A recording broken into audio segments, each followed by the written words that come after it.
Olá pessoal, aqui é Ezequiel de Oliveira, um abençoado 2025 para todo mundo, que você possa descansar no esconderijo do Altíssimo, à sombra do Onipotente. Eu desejo um ano abençoado a todos vocês. Bem, o que me traz aqui hoje são os últimos acontecimentos que ocorreram no final do ano, lá nos Estados Unidos, a respeito dos aparecimentos de drones, de objetos voadores não identificados no céu. Alguns desses objetos eles identificaram e dizem que é drones. No entanto, os representantes do FBI e da Casa Branca, eles disseram que não há do que o povo americano se preocupar. Não precisa se preocupar porque não é uma ameaça esses drones. No entanto, eles não sabem a origem. Então, o primeiro questionamento que nós devemos fazer, será que eles não sabem mesmo a origem ou eles não querem dizer o motivo pelo qual eles estão utilizando esses drones para causar um certo temor na população? Então nós precisamos questionar isso, porque afinal de contas existem tecnologias que estão sendo usadas lá na guerra da Ucrânia, onde tanto o exército ucraniano quanto o exército russo estão se utilizando dessas tecnologias para fazer a detecção de drones. Então eles conseguem rastrear os drones. Já existe essa tecnologia, então a gente precisa perguntar por que será que os Estados Unidos não utilizam, né? Então é algo a ser questionado. Na minha humilde opinião, esses drones estão sendo fabricados pelo próprio governo americano. Especialmente a Secretaria de Segurança Nacional dos Estados Unidos está produzindo esses drones, mas ainda não sei o real motivo pelo qual eles estão fazendo isso. Então a gente precisa ficar atento. Na minha opinião, o aparecimento desses OVNIs vão se intensificar ainda mais, porque à medida que a gente se aproxima de 2030, que é o ano onde os globalistas estabeleceram como a meta para a implantação de uma nova ordem global, que eles estão chamando do Grande Reset. Então, para não se utilizar dessa nomenclatura de nova ordem global, porque na opinião deles se trata de uma teoria da conspiração. Quem fala isso é o pessoal que usa capacete de alumínio. Então eles estão dizendo por aí que se trata do Grande Reset, mas se for esmiuçar o Grande Reset, se trata de um novo início, ou seja, uma nova ordem. O nome é diferente, mas a roupagem é diferente, mas o conteúdo é o mesmo. Então eles estabeleceram como meta 2030 para inaugurar a nova ordem. Eu acredito que o aparecimento desses OVNIs vai se intensificar à medida que se aproxima dessa data. E como eu sempre gosto de fazer, eu gosto de fazer o link do que está acontecendo com a Bíblia Sagrada. Então, vamos fazer o seguinte questionamento. A Bíblia fala algo a respeito de OVNIs, de objeto voador não identificado?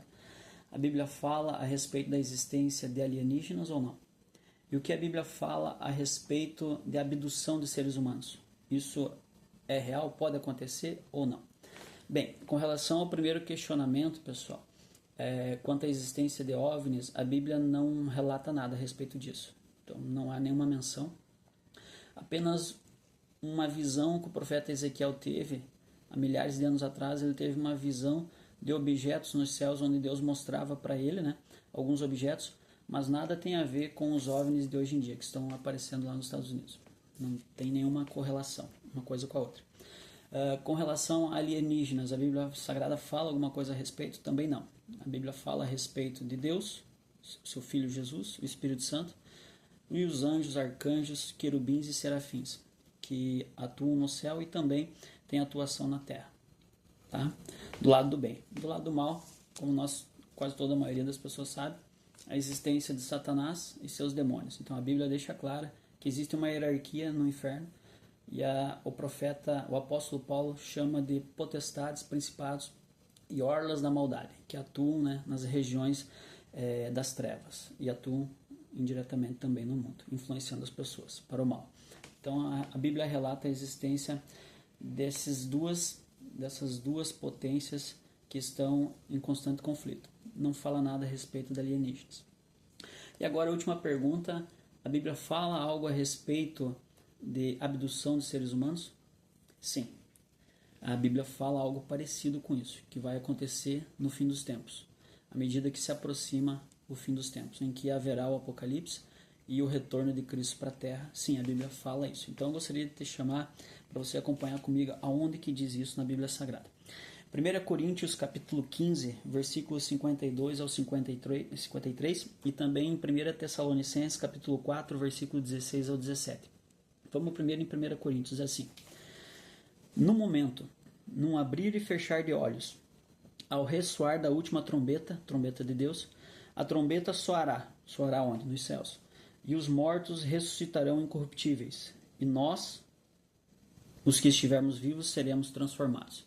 Aqui o apóstolo Paulo, falando à igreja de Coríntios, ele usa o termo de seremos transformados. E para quem que ele estava falando isso? Ele estava se referindo à igreja, ele estava pregando para a igreja e ele diz: nós, os que estivermos vivos naquele dia, seremos arrebatados, seremos transformados, desculpa.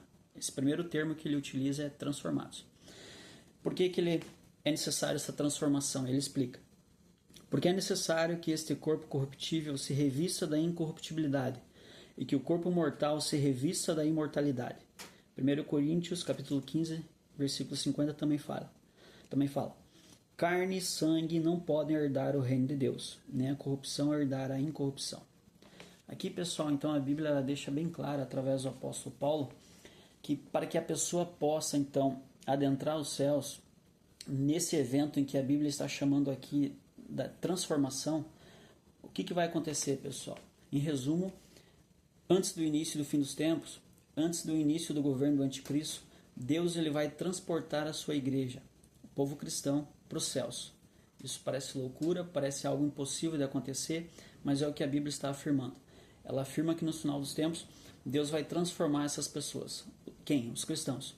E por qual motivo? Para que eles possam adentrar nos céus e herdar o reino, o qual está preparado desde a fundação do mundo. Então a Bíblia é clara, dizer que nem carne nem sangue pode herdar o reino dos céus. O motivo é claro, Deus não vai macular o céu por nossa causa. Infelizmente, algo que você precisa compreender é que quando Adão e Eva pecaram, deram ouvidos à voz de Satanás, toda a natureza humana passou a ser corruptível. Tanto o corpo, a alma e o espírito se degenerou completamente. E a partir dali, começou a existir dentro da natureza humana inclinações para a carne, ou seja, inveja, algo que não havia no original. Quando Deus criou o homem, Deus não colocou no coração do ser humano inveja. Outra inclinação para o mal, adultério. Deus não havia colocado no coração de Adão e Eva o adultério. A partir do momento que eles deram ouvidos a Satanás, a raça humana começou a se degenerar, a tal ponto de ter inclinações para o mal. A Bíblia chama essas obras de obras da carne. Em outros momentos chama em obra das trevas, mas é a mesma coisa. Lá em Gálatas, capítulo 5, versículo 19, diz assim. Ela relata, né, quais são essas obras da carne, essas obras das trevas. Eu vou fazer um breve resumo para você compreender. Imoralidade sexual abrange adultério, homossexualismo, pedofilia, orgias e por aí afora vai. Devassidão, idolatria. Vou abrir um parênteses aqui para explicar o que é idolatria. Idolatria é o momento em que a pessoa vira as costas para Deus e começa a adorar um objeto de culto, uma imagem de escultura. Isso a Bíblia classifica como idolatria. Para você ter uma ideia, a palavra de Deus fala no livro de Deuteronômios, Deus dizendo, não coloqueis perante vós outro Deus. E no livro de João diz que Jesus é o verdadeiro Deus e não há outro caminho além dele.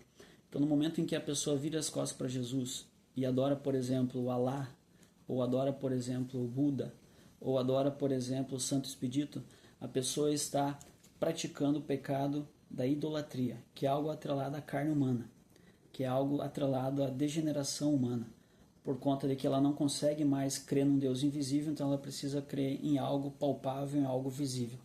Então a Bíblia Sagrada considera a idolatria como um pecado também, que inviabiliza a entrada da pessoa no reino dos céus. Para você que tem dúvidas sobre o assunto, sugiro que você leia o livro de Oséias. A história de Oséias deixa bem claro que assim como a mulher dele virava as costas para o marido e ia adulterar com outras pessoas, do mesmo modo a nação de Israel estava fazendo com relação a Deus. Eles estavam virando as costas para Deus e estavam adorando os chamados Balaíns, que eram imagens de escultura que tinham outro nome. Hoje em dia, né, eles aperfeiçoaram para outros nomes, tem os mais variados nomes que a pessoa queira utilizar.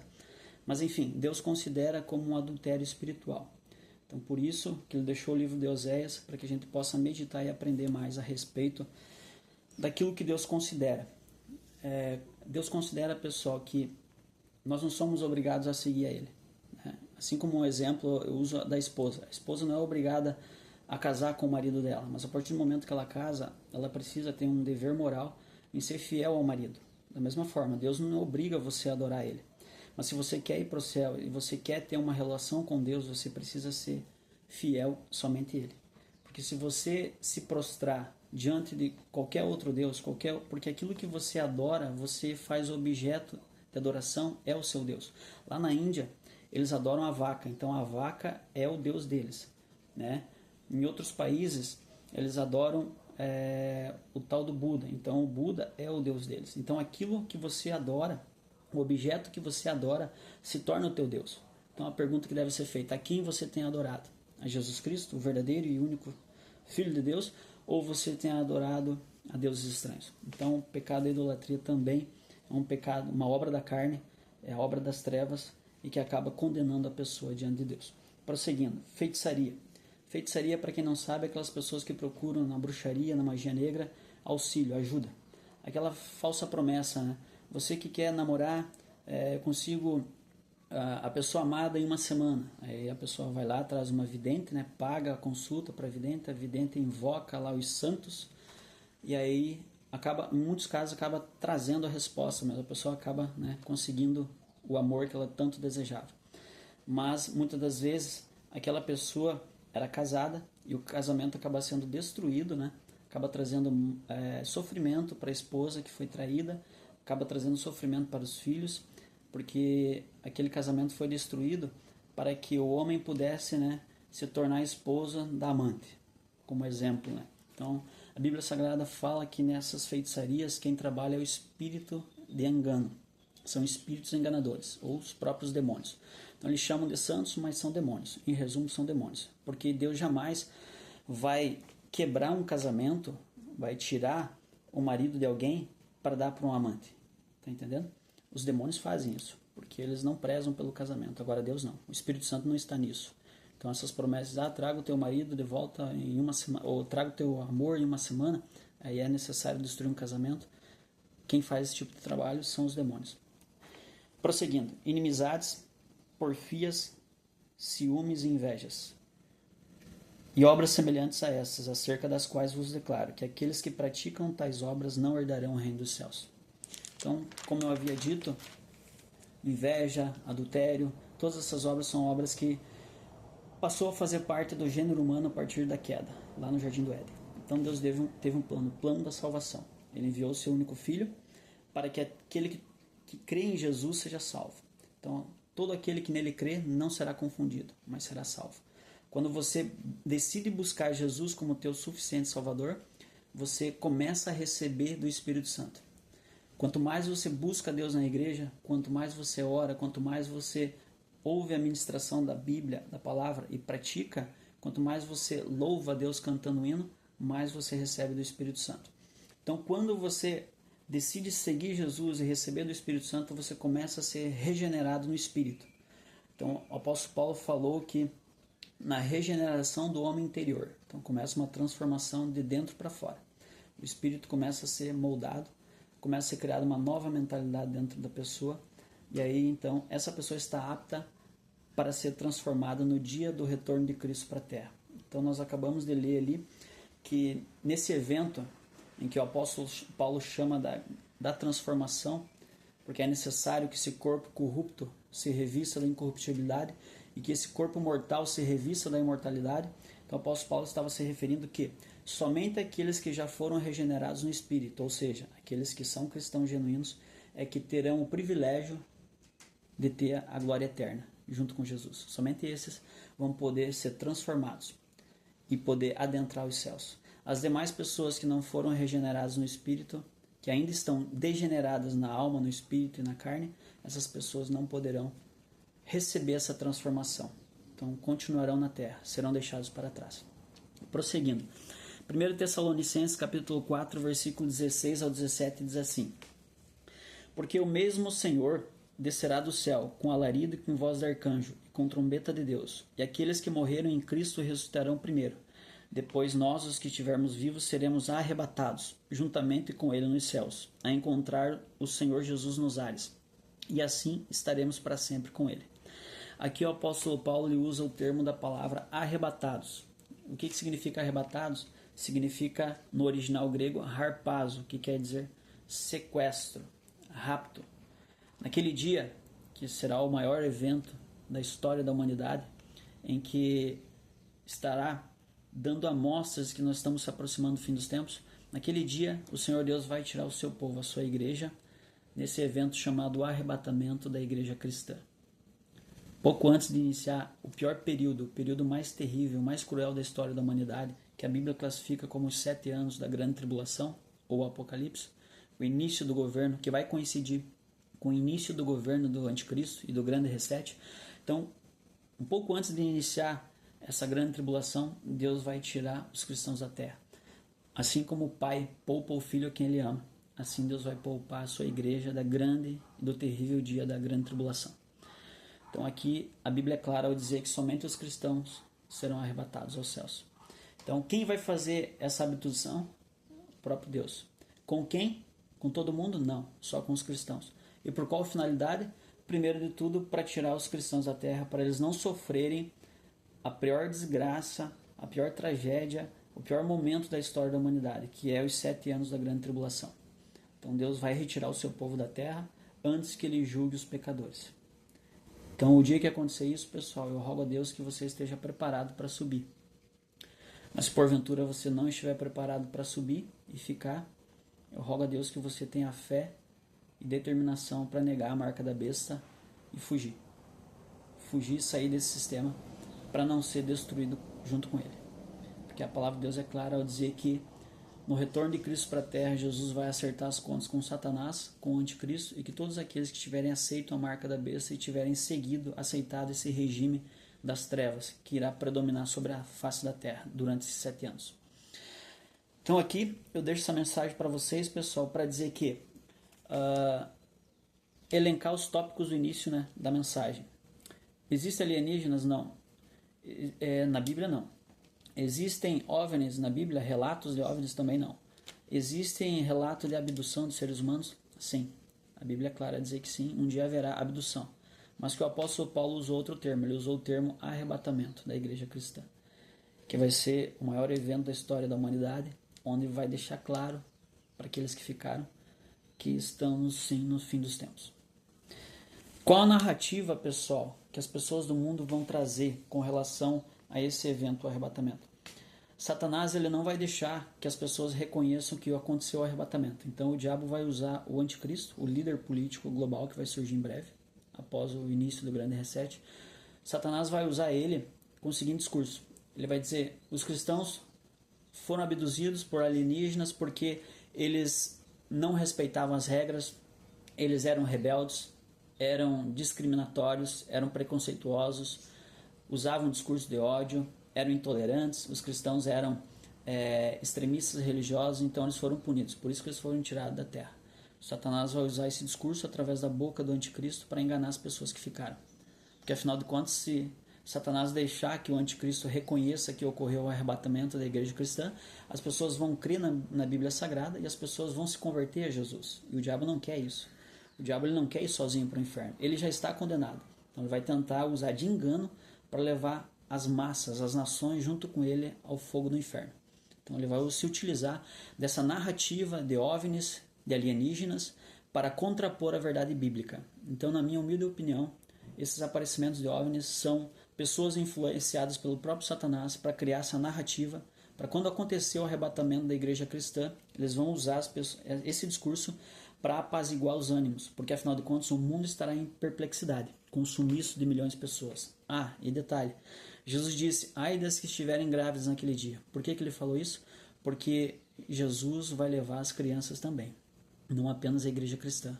Crianças de 0 a 5 anos que não têm nenhum pecado, que são inocentes, herdarão o reino do céu junto com os cristãos. Porque Jesus disse, vinde a mim as criancinhas, porque delas é o reino dos céus. Então, os pais naqueles dias perderão seus filhos, porque os filhos eram inocentes, mas os pais, diante de Deus, havia algo que os condenava. E o mais triste de tudo isso, pessoal, é que muitas igrejas vão ficar, inclusive igrejas cristãs, que se dizem cristãs, onde o padre ou o pastor se diz cristão, mas distorce a Bíblia Sagrada e ensina o engano. Então, acontecerá naquele dia, muitas pessoas procurarão esse pastor que ficou, que não foi arrebatado, e vão questioná-lo. Seu pilantra, por que você me enganou? Por que você não pregou o evangelho, a verdade do evangelho? Por que você não pregou contra o pecado? Por que você pregou um evangelho doce? Só para extorquir, para ganhar dinheiro? e não pregou a verdade. Outros procurarão um padre, questionando: Padre, por que você não me ensinou que idolatria era pecado? Que adorar a imagem de escultura desagradava a Deus? Por que você me enganou, me iludiu, distorceu a Bíblia Sagrada para beatificar santo, para ganhar dinheiro? Então, milhares, milhões de pessoas que hoje acreditam ser cristãos, mas estão sendo enganados, essas pessoas no dia do arrebatamento perceberão que ficaram para trás e vão buscar a verdade, e encontrarão essa verdade. E questionarão os falsos profetas, os falsos pastores, os falsos padres, a ponto deles terem que fugir. Acredito que o Espírito Santo tem me revelado que muitos fugirão para não perder a própria vida, porque foram falsos, viveram um falso cristianismo e enganaram muitas pessoas com isso. Para encerrar, pessoal, eu gostaria de ler a mensagem lá no livro de Mateus, capítulo 25, do 1 ao 13, conta a história de 10 virgens. Você pode ler lá na sua Bíblia Sagrada, seja ela católica ou evangélica. Mateus 25, do 1 ao 13, conta a história de 10 virgens, que representam o povo cristão. 5 eram prudentes, ou seja, 5 estavam buscando constantemente na igreja a presença do Espírito Santo, estavam se enchendo, estavam vivendo uma vida em santidade, praticando aquilo que a palavra de Deus ensina. Essas são prudentes. As outras 5 eram loucas, ou seja, viviam de qualquer maneira. Ou seja, iam na igreja quando dava, uma vez por ano, ou só na crisma, né, ou no casamento, e nunca mais apareciam. Essas só tinham um rótulo de cristãs, mas o conteúdo não havia nada dentro delas. E a Bíblia fala que à meia-noite chegou o noivo. O noivo dessa parábola é Jesus Cristo. E é uma referência clara ao arrebatamento, aquilo que eu estou pregando para você até agora. Então, lá em Mateus, faz o relato das 10 virgens ao encontrar-se com o noivo. Essas 10 virgens, elas tinham se preparado para o dia do casamento, para entrar nas bodas do Cordeiro. A Bíblia chama do Cordeiro, que é o próprio Jesus. No entanto, só 5 estavam com azeite em suas lâmpadas e puderam seguir o caminho, porque o caminho era escuro. Elas não sabiam onde encontrar Jesus. Era um caminho, o noivo vinha, mas elas não sabiam como encontrá-lo, porque era noite. Então era necessário que elas tivessem azeite em suas lâmpadas. O que representa as lâmpadas é a nossa alma, e o que representa o azeite é o Espírito Santo. Então você precisa ter a tua lâmpada cheia do azeite, ou seja, tua alma, o teu espírito precisa estar cheio do Espírito Santo. Porque quem não estiver cheio no dia do arrebatamento, no dia em que o noivo vier buscar a sua igreja, a sua noiva, somente os prudentes, aqueles que têm o selo, o Espírito Santo, vão entrar. Então, pessoal, eu quero dizer para vocês o seguinte: não é título religioso que vai te salvar. Não é o título de você ser católico ou ser evangélico que vai te salvar. Você precisa ser cristão, sim, católico, evangélico, mas precisa ser um cristão praticante e ter o batismo com o Espírito Santo, porque ele é o óleo, ele é o azeite, ele é o selo, a garantia, o penhor da nossa herança eterna. Somente com eles nós vamos poder subir com Jesus no maior evento da história da humanidade, que é o encontro de Jesus com sua noiva nos ares, nos céus. Então, o início da história da humanidade começa com o casamento. Quando Deus tira, a costela de Adão, ele fabrica Eva, dá o braço para Eva, acorda Adão e leva Eva até Adão. Então, Deus representando o pai da noiva. Primeiro casamento. E o último relato da história da humanidade, da era da igreja cristã, será o casamento do Cordeiro. Cordeiro de Deus, o casamento de Jesus Cristo com sua noiva, a igreja. Então nós que somos a igreja cristã, estamos prometidas para casamento com Jesus. E esse casamento vai se consumar, se efetivar no dia do arrebatamento. E eu creio que esse dia está se aproximando. Por isso, a cada dia que passa, eu me esforço mais para estar mais na igreja, buscando mais a presença do meu Salvador, porque eu sei que naquele dia eu estarei diante dele, e a palavra diz que ele enxugará dos nossos olhos toda lágrima, e não haverá mais dor, nem choro, nem pranto, nem sofrimento. Haverá somente alegria, exultação, prazer, graça e satisfação na presença do nosso Salvador. Então, o que eu desejo para você, pessoal, é que você, mesmo que você não creia, que pareça que o que eu estou falando aqui é absurdo, é loucura ou é imaginação da minha cabeça, guarde no teu coração essa palavra, e no dia que ela se concretizar, eu gostaria que você olhasse para a Bíblia de uma nova forma e acreditasse nela em todo o teu coração, como hoje eu acredito, e eu creio que ela vai se cumprir em todos os aspectos. Que você tenha no nome de Jesus o azeite, o Espírito Santo no teu coração. Que você que está distante do cristianismo, de uma igreja, procure quanto é tempo, porque o tempo está se esgotando e Jesus está te chamando. Ele diz: vinde a mim, os que estáis cansados e sobrecarregados, e eu vos aliviarei. Só Ele é o nosso Salvador e o Senhor da nossa vida. Um beijo no teu coração e até uma próxima mensagem. Fique com Deus.